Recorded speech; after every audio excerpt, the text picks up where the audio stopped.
What is going on, YouTube family? It's your boy YUNGFABIANN tapping back in with another video. You know what I'm saying? And today, we're going to be reacting to part 2 of the dark side of the Showtime Lakers, man. You know what I'm saying? And what the NBA doesn't want you to know. If you haven't reacted to part 1, definitely suggest y'all go check out that part because it talks a lot about, you know what I'm saying, what was going on in the 80s and what were players doing, you know what I'm saying? Not necessarily hoop-wise, but like outside of hooping. You know what I'm saying, man? So here's part 2. Go check out part 1, but let's go. At some point, sees the dark side of his true hidden self. The side he's always denied for most of his life. This was that juncture for me.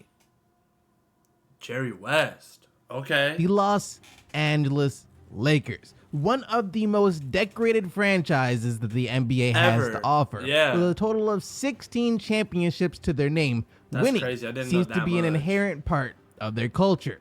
However, it's not the only part of their culture, as the fame and notoriety that comes from playing in the City of Angels can quite easily turn even the purest of angels into demons, with the parties, the women, and the drugs all being ever present, tempting you at every corner. It would take a man with the moral code of Jesus himself to be able to remain pure in the midst of temptations. Like, I have a question, child. Like, was there anything else to do in the 80s? Web.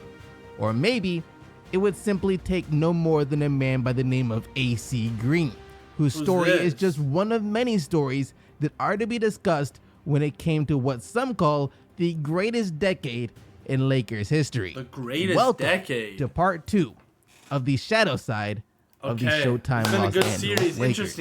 Interesting series. Shout out to SeatGeek for sponsoring this live. Getting 20 is box 300 rebounds.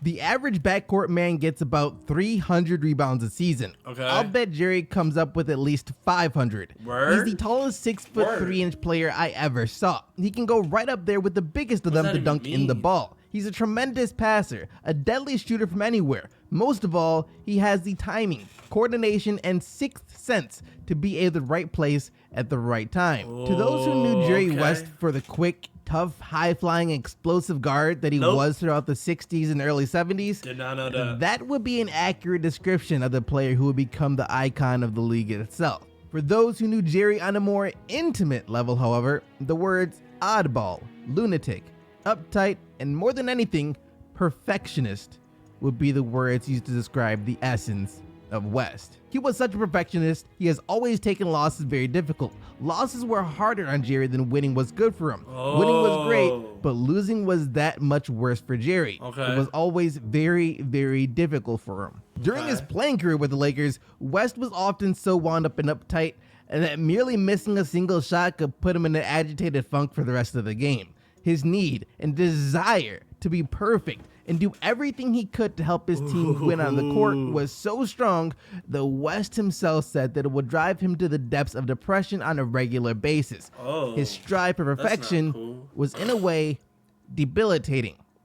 That, though, mainly took place earlier on in his career. See, as he matured, he had learned to accept the fact that he could not be perfect through the help of women. I will lose myself in women, a lot of women, and I was married.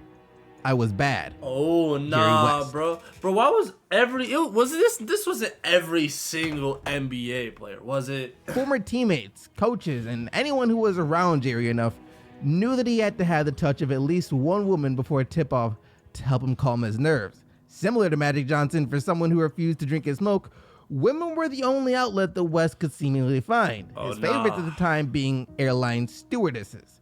As even professional athletes from different sports would often try their best to be around West, knowing that wherever he was, the women were sure to follow. However, while women may have helped West calm his nerves and subdue his madness, what West fully never grasped the ability to do was lower his expectations for others. As since West demanded a certain level of perfection from himself, he demanded an equal level of perfection from others. And that trait of West would carry on throughout the entirety of his playing days and into his coaching days, where he would have his first encounter with a player who would, over the course of his career with the Lakers, would come to know the full depths of the madness that is Jerry West. Jerry could never understand why his players couldn't go at it with the same ardor and passion that he did. Jack Ramsey. Jerry's just going to have to understand that there are only so many Jerry. So all this really gave Jerry West a big ego, and he wasn't able to be a good and like prominent coach. Jerry West around. That might be a problem that he'll have. Butch Van Bredikoff. Our guards could never seem to get the job done to his satisfaction. Kareem Abdul-Jabbar. Oh, Jerry West was the coach for the Lakers during the 80s? As great as he may have been as a player, never should have coached a day in his life. Due to his inability to communicate exactly what it was that he wanted from others, combined with his short temper due to his uptight nature, the locker room for the Lakers was often filled with nothing but obscenities being shouted at the players for the mistakes that they had made. Former player for the Lakers, Ron Carter, once told a story of where during his first game with the team as a rookie, West was so livid in the halftime locker room that he punched a chalkboard and broke his pinky. The reason? He didn't think they had gotten Kareem the ball enough and were down by a point. Being down by a single point at halftime during the first game of the season was all it took for West to snap. West, though, meant no harm with his outburst, and his players knew all too well the type of person he was, resulting in most of his players holding no hard feelings towards West. The only player that West truly didn't get along with during his coaching days was all-star guard Norm Nixon. Now, what's up just with before Norm Magic, Nixon, bro? there was Norm. He came up in the last video too, man. He was one of, if not the fastest player in the league. Even during the time after Magic Johnson was drafted, though Magic was considered by all to be the best point guard in the league, Nixon wasn't too far behind. He could play. I didn't know that. The problem was, he knew he could play. See, while Jerry West could get mad at anyone and everyone for the lack of perfection, he hated very few people and very few things. Matter of fact, the only thing West hated when it came to basketball was losing. People who didn't hate losing as much as he did, people who didn't want to win as much as he did, and not the least of which, players who put themselves before the success. Oh my gosh, Jerry West? Jerry West hated selfish players. And Norm's seemingly inherent selfishness, combined with Jerry's expectations being higher for Norm due to the position he played, resulted in a relationship that would only worsen with time, especially once Magic Johnson was added to the mix. Speaking of Magic Johnson, though, there would be no Showtime without Magic. So this was all happening in the 70s, too. Dazzling point guard was a wake-up call not just to the Lakers, but for the NBA as a whole. And seeing as to how there would be no Showtime in LA without Magic, it's only fair to give credit to the person who was credited with the decision of drafting Magic Johnson to the Lakers in the first place. Jack Kent Cook. Who is that? In part 1 of this series, we talked about the owner of the Lakers during the Showtime era, Jerry Buss, and the penchant for young women that he had. Now in part 2, that was really strange, we had to discuss. This era was so lustful. Was this just all there was to do? Again, like, was there, I guess there wasn't, like, no phones or, like, social media, but, like, that's when you would just hang out with people and vibe out. But I guess just vibe out and do other stuff. The previous owner, Jack Kent Cook, whose treatment of people, women especially, was foul. I feel like if I lived in like the 70s and 80s, bro, I would have just been hooping, watching cartoons, and like just working, bro. What else would there have been to do back then? Enough that even the coldest of hearts shiver when hearing of his sadistic ways. He was the #1 asshole who ever lived. He was totally, absolutely, unbelievably wrapped up in himself and had no respect for anyone but himself. Rod Hudley. If Jack Kent Cook were to rise up from his grave today, the event would be seen as the reincarnation of evil. See, Jack Kent Cook didn't just purposefully go out of his way to belittle people. He went out of his way to belittle them while making them confirm his belittlement.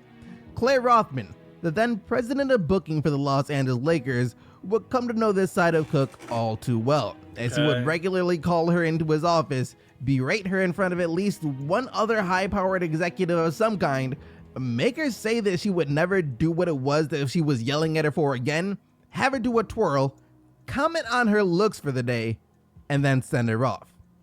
And it wasn't just Rothman that he was like with this, as Cook thought Bro, this is so strange, fam. Little of women in general. To him, they were mere objects, things to be looked at and then disregarded at best. His treatment of men whom he saw as beneath him, which was most, wasn't very good either. Whether it be promising a person like legendary broadcaster Chick Hearn a little something extra in his check as a crispy. This dude's suit's crispy and tough. I ain't gonna lie, for the 70s, bro, and the ring, bro, this dude drippy, bro. Only to include a wallet-sized picture of himself as that bonus, or telling a staff member at the forum to take off his jacket so he could use it to wrap up his dog. It was made clear that Cook truly did not regard the lives and well-being of others.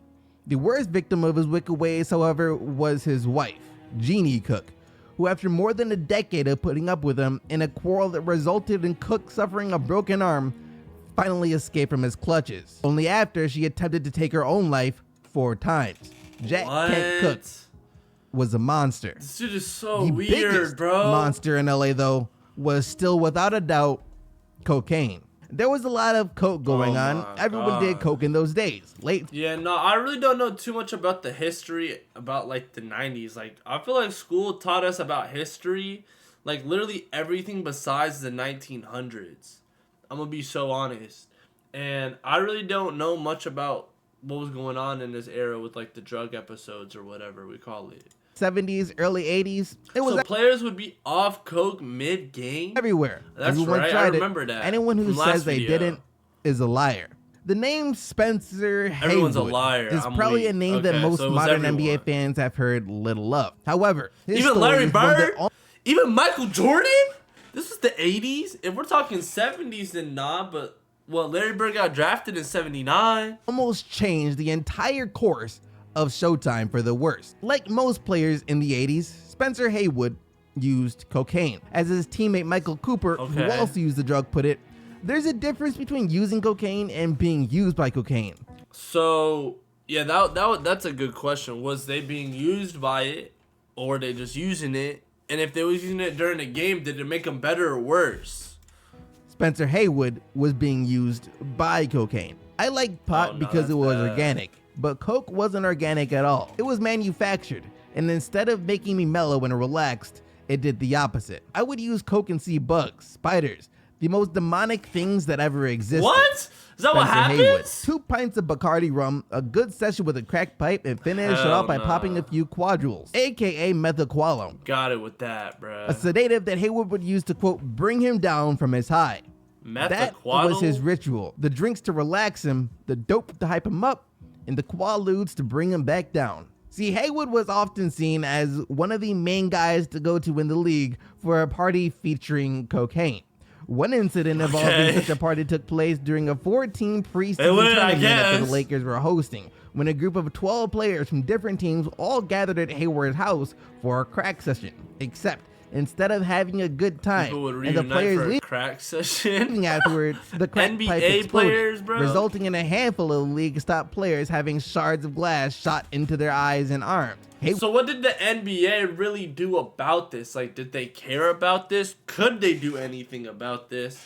And if they did, what did like what happens if you get like? I think I remember Paul George got caught with some recently, and they didn't let him.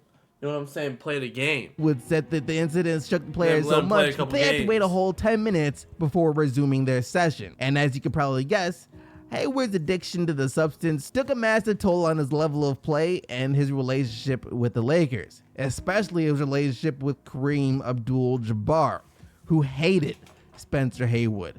Even though Kareem openly admits to having used drugs such as cocaine and heroin during his college days, he saw what the drugs were doing to Haywood and how they were affecting the team as a whole. The worst incident coming during the playoffs, and despite the fact that Haywood and the Lakers were scheduled to have an 8 o'clock practice in the morning, Haywood found himself up at 3 o'clock in the morning smoking crack, realizing so Magic Johnson was literally cracked in this era. Then he needed to come down from his high before practice started. He began, of course, popping Quaaludes. And by the time practice did start, Haywood was still so messed up that he fell asleep at practice as soon as he arrived. Realizing what was going on, the head coach of the Lakers, Paul Westhead, instructed Haywood to head home. His time with the Lakers sent him had home. Come to an end. Infuriated by being let go by the Lakers, Haywood then decided he would take his frustrations out on his head coach, as he phoned up a buddy who dabbled in organized crime in Detroit. Haywood was completely determined to take the life of his former head coach. They were going to do the job for free, for the sake of friendship and the prestige of having done a favor for old Spencer Haywood. The plan was foolproof, Spencer thought. His buddies would sneak into Westhead's driveway, cut the brakes on his car, so the next time he was driving down the long, winding road he lived on, bang, his life would end in a tragic car crash. No one the wiser that it was set up by Spencer Haywood. Everything in place. They killed him like that? That's crazy messed up, yo. Because they could have only have killed him. Or they only did kill him. But they could have killed a bunch of other people. His friends had already flown in from Detroit, and their resolve to commit the crime had not wavered. That's ill. That's what the drugs was doing to people. Chat, stay off the drugs, man. What the is we doing, bro? Paul Westhead was going to die. But get this, mere minutes before the operation was set into place, Haywood received a call from his mother, who told him that she had a terrible dream that he was going to kill someone, and said that if she ever had any suspicions he was involved in such a thing, that she would personally turn him into the police herself. Upon hearing this, Haywood called the operation off, sparing the life of the man who would coach Magic Johnson and the Showtime Lakers to their first ever NBA championship. Whoa. That was actually going to wrap up That's crazy, man. We can't get left on this type of cliffhanger, chat. If y'all want to react to part 3, man, we need to hit that like button down below so I know y'all like this video. You know what I'm saying, man? I didn't know all this crazy crime and drug and is going on, you know what I'm saying, in the 80s and 70s, bro. It's pretty wicked what the Lakers were doing. Were there any other teams on this type of timing? I don't know. I really want to kind of figure out what else is going on just in the NBA in general and what the NBA doesn't want us to know, chat. You know what I'm saying? If y'all did like this video today, hit that like button down below so I know. Comment down below other videos like this y'all want me to react to, and hit that subscribe button and the bell so you don't miss when any of them videos come out, man. I hope y'all have a good day, and I'm going to catch you on the next video. Yes, sir.